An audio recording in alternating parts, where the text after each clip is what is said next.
இந்தியாவிலிருந்து கடந்த ஆண்டில் மட்டும் 4000 லட்சாதிபதிகள் நாட்டை விட்டு வெளியேறி அயல் நாட்டில் குடியுரிமை பெற்றுள்ளனர். லட்சாதிபதிகள் நாட்டை விட்டு வெளியேறுவதில் உலக அளவில் இந்தியா 4வது இடத்தில் உள்ளது.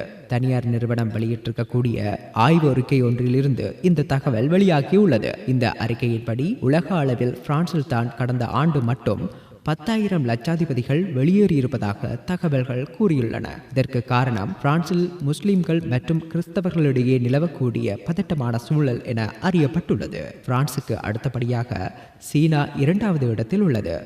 சீனாவில் கடந்த ஆண்டு மட்டும் 9,000 லட்சாதிபதிகள் வெளியேறியுள்ளனர். இதற்கு அடுத்தபடியாக இத்தாலியில் 6,000 பேர் பதிவாகியுள்ளது. இந்தியா மற்றும் சீனாவை பொறுத்தவரையில் புதிய லட்சாதிபதிகள் அதிக அளவில் உருவாகி வருவதனால் இந்த வெளியேற்றம் பிரச்சனை ஒரு பெரிய பிரச்சனையாக இருக்காது என குறிப்பிடப்பட்டுள்ளது. லட்சாதிபதிகள் நாட்டுக்குள் வருகையை பொறுத்தவரையில் ஆஸ்திரேலியா முதலிடத்தில் உள்ளது. ஆஸ்திரேலியாவில் கடந்த ஆண்டு மட்டும் 8,000 லட்சாதிபதிகள் புதிதாக குடியேறியுள்ளனர். இதற்கு அடுத்தபடியாக அமெரிக்காவில் 7,000 லட்சாதிபதிகளும் கனடாவில் 5,000 லட்சாதிபதிகளும் உலகம் முழுவதுமிருந்து குடியேறியிருப்பது குறிப்பிடத்தக்கது.